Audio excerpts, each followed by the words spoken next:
They're all basically wizards' take on social issues. Good morning! It's Thursday, time for another Tentacle Quill. And today we are going to talk about genre fiction and Dresden. Yeah, Dresden Files, the first Dresden File. Yes, Book, named Stormfront. This is a really popular series. I don't know how much of an introduction it needs.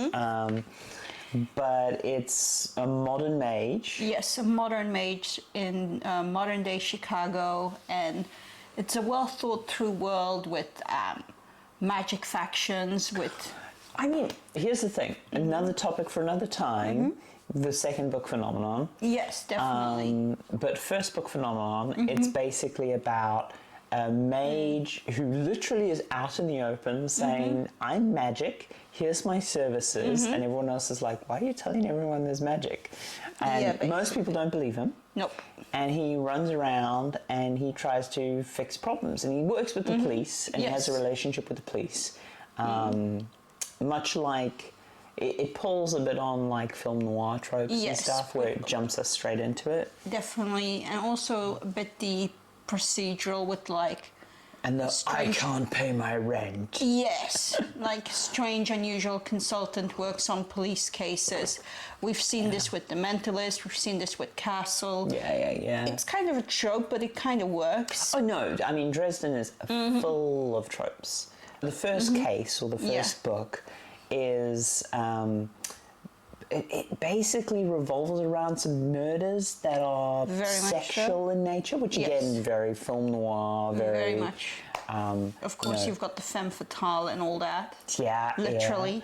Yeah. It heavily links into trope and genre. Definitely. But that's what we wanted to talk about, is genre fiction. Indeed, you know? And this is also a book that when you read it, the first book is definitely designed to be part of a series. It was never going to be a single standing book. Do you think that? No. Yeah? Oh God, it's such a topic. It's a topic I definitely want to dive deep on, but I don't think I agree. I think there's a lot of elements that later become core to the series that are missing in the first book. Okay, yeah. As you said, that's definitely something we're going to discuss at another time. Yeah, there's definitely like, I think any good writer, when you write something, you leave open corridors down. Yes. But I think they're very much just not sketched out. At least from my perspective as a reader. Because I felt like there were a few concepts mentioned in there and you're like, oh, this is going to reappear later, like the warden and stuff. Yeah, there's definitely concepts, but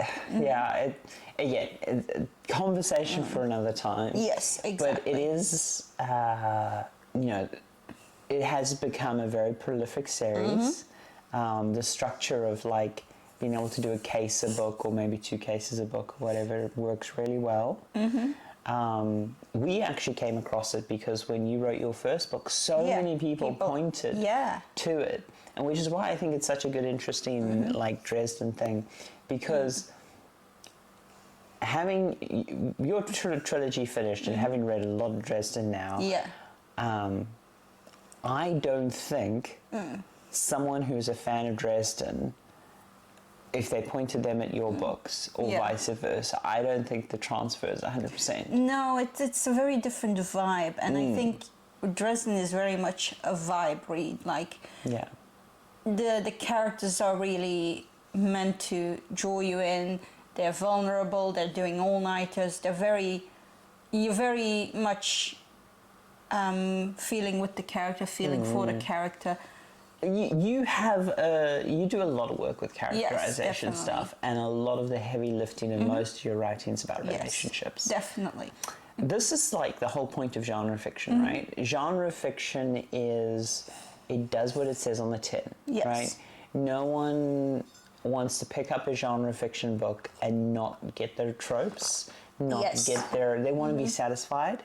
They want a little bit of interest and spice in there, something a bit unexpected, but it's like they're 5% or 10%, I think, depending on the genre, it varies. Yeah, and I think also the skillful mixing of genres, like this is definitely a modern fantasy or a magical realist book with a little bit of the noir mixed in, and it's just enough that you find something interesting. Like even if you're not a film noir fan, you're going to enjoy this. Yeah. Yes. I think what we said last week and what we were talking about with tags is kind of where modern genre kind of needs to get right, because, you know, if it was the 90s and I was talking about a book, I'd say, oh, this is a fantasy book, this is a sci-fi book, or I might say this is a space opera or something like that. Yes. Whereas I feel now with book talk, and I feel with now with like a lot more developed language around books Yes. and the diversity of the self-publishing industry, we're like, this is a film noir,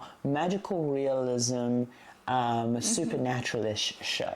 Yeah, and there's definitely more terms coming into being quite often. Like we see terms coming in, terms going out, and also a lot more encouragement to screw around with genre, which was a big part of my writing course, where we were encouraged to like take a genre, mess with the conventions of it, and it's kind of what you do need to do if you want to be a good writer, because you need to first know the rules, then learn how to break them. Yeah, because you and Lily gave some talks on genre. Yeah, we gave a talk about genre, mostly because me and Lily are both very much writers of what would be called more commercial fiction rather than literary fiction.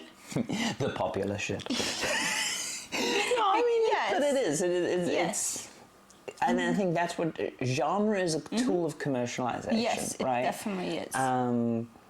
No one is going to talk about genre in a positive light when they're talking about things like the Booker Prize, they're talking about literature prizes and stuff.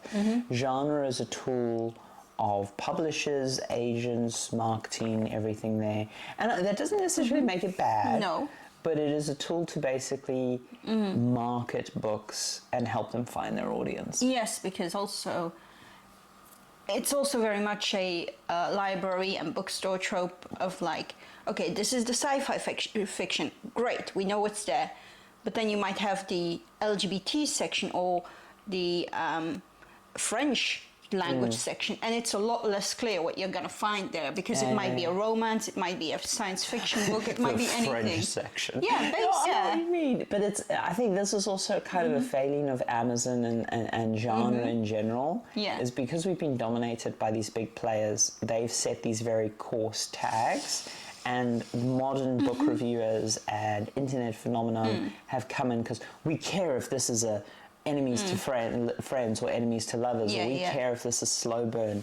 Like, we have a lot more nuanced conversation, and something like lit RPG, which is a massive, successful genre area that we spoke about a week or two ago, doesn't have a category on Amazon. Doesn't even have a subcategory on Amazon. No, that's the problem. Like, where do you fit when there's no label for what you're doing? And that's, I think, why you see that's experimental literature becoming really big outside of like very specialized circles. Because it's tough, because like one of the things I think people like the tree structure hierarchy of genre fiction, which really starts off with fiction, non-fiction, right? That's like the top level tree. Definitely. Is because it allows them to have multiple bestseller lists. It's a very boomer way of organizing stuff. And when I say a boomer way, I actually mean like it's 100 to 500 years old. Whereas like modern information theory and how we classify things, modern society is better at being nuanced about putting labels on things. That's true. You push yourself so much as an author that we can't just like, it's one of the things that's damaged us commercially, but it's also the reason why we're self-published is every time you write a book, we have weeks of conversation about what bloody drop down do we select on Amazon to put your book into?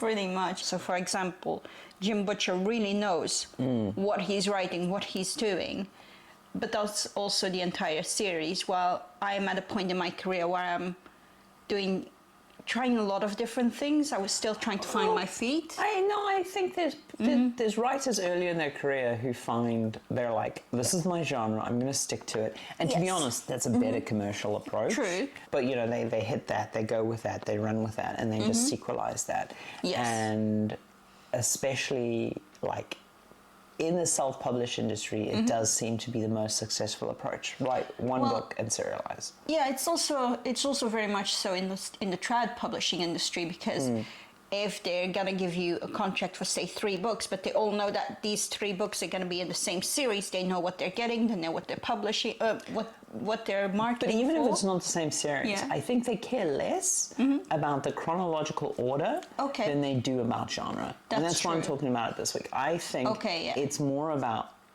we have a lock on these readers. Yes. These readers recognize your name. These readers want X. Keep delivering X. So being able to vary up and still remain in that genre criteria is really important. But again, that's what I was saying about the sparkle of surprise. Yes. Depending on the genre you're in, people want more or less. Like the thriller suspense genre, the Crichton, like the techno thriller thing that Crichton writes, people need a certain degree of surprise and discovery because that's part of the genre. Yes. Whereas like the traditional set in the modern world crime thriller, people don't want much variation in that. They're pretty locked down on that. Terry Pratchett, his whole career was basically magical parody of modern society. That's right? true. But so he had more wriggle room. Yeah.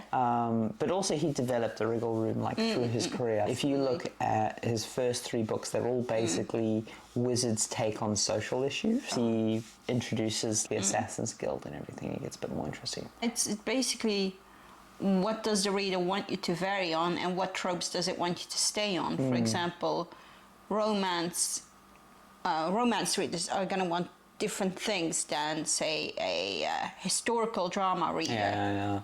Like a historical drama reader wants you to stick to the thing.